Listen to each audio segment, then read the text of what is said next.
წერილის წერის საერთაშორისო კონკურსი საქართველოს ფოსტის ორგანიზებით და საქართველოს განათლებისა და მეცნიერების სამინისტროს მხარდაჭერით წელს მე-12-ად გაიმართება. ჩვენი ჟურნალისტი ნინი გელაშვილი სტუმრობს ფოსტას და წლევანდელი კონკურსის შესახებ სტუმართან ერთად თავად მოგვიყვება. დილამშვიდობისა ნინი, საინტერესო თემაზე გვერდება ნამდვილად.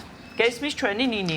დილამშვიდობისა, ჩვენ ახლა სწორედ საქართველოს ფოსტაში ვიმყოფებით. მოგეხსენებათ, საქართველოს ფოსტა უკვე მე-12 წელია წერილის წერის საერთაშორისო კონკურსს ატარებს და ამ მხრივ არც წლევანდელი წელია გამონაკლისი. განაცხადების მიღება უკვე დაწყებულია და ალბათ მონაწილეობის ყველა მსურველს აინტერესებს კონკურსის დეტალები. სწორედ ამიტომ ჩემთან ერთად ახლა იმყოფება საქართველოს ფოსტის გენერალური დირექტორი ბატონი ლევან ჩიკვაიძე, რომელიც უფრო კარგად გაგვაცნობს კონკურსის პირობებსა და მნიშვნელობას. ბატონო ლევან, მოგესალმებით.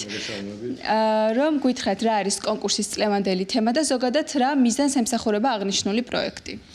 კონკურსის წლევანდელი თემატიკა გახლავთ წარმოიდგინე ხარ ოკეანე და მისწერე წერილი ადამიანს თუ რატომ უნდა იზრუნოს შენზე.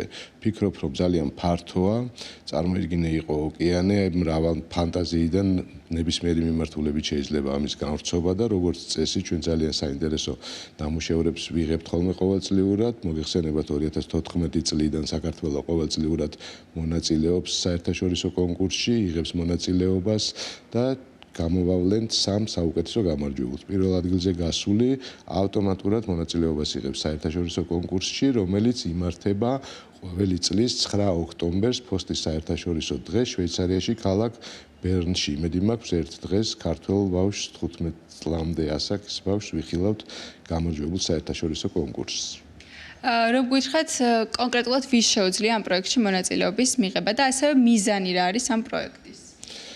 კონკურსში მონაწილეობის მიღება შეუძლია ყველა საქართველოში მაცხოვრებელ 15 წლის ჩათვლით ასაკის ბავშვს. მიზანი გახლავთ ის, რომ ბევრი მეცნიერული ნაშრომი არსებობს იმასთან დაკავშირებით, რომ ერთი რომ ხელწერისას ბავშვის ფანტაზია უფრო ნაყოფიერია და უფრო შორს იღმებს შეიძლება მისცდეს. აქედან გამომდინარე ხელნაწერის მიღება ჩვენთან სავალდებულოა, შეიძლება ნაბეჭდის, მაგრამ აუცილებლად უნდა ახდეს ხელნაწერისთან და სპეციალურად შერჩეული ჟიური მუშაობს შემდეგ ამ წარმოდგენილ ნამუშევრებზე პირველ ჯერზე და შემდეგ თვითონ ბავშვებთან. განსაკუთრებული რაც იქნება წლევანდელ კონკურსში, მინდა ესეც აღვნიშნო, ჩვენ სურვილი გვაქვს, რომ როგორც წესი მონაწილეობას იღებს 600-700 მოზარდი ყოველწლიურად. აქედან ჟიური არჩევს 50-60 ნამუშევარს, რომლებიც უკვე შემდეგ აქედან უნდა გამოვლინდეს გამარჯვებული 3.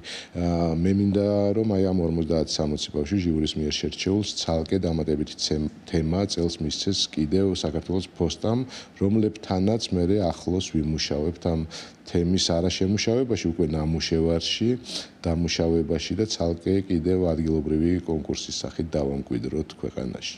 ნამდვილად ძალიან კარგი სიახლეა და ბოლოს მინდა გითხოთ, რაიმე რჩევას თუ მისცემდით კონკურსში მონაწილეობის მსურველებს?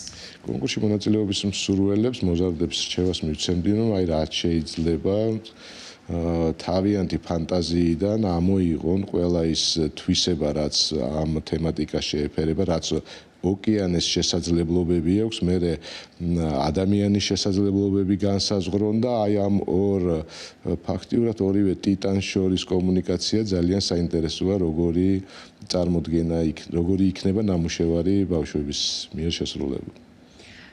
ძალიან დიდი მადლობა. ჩვენს მაყურებელს შევახსენებ, რომ წერილის წერის საერთაშორისო კონკურსის განაცხადების მიღების ბოლოა და 4 აპრილი.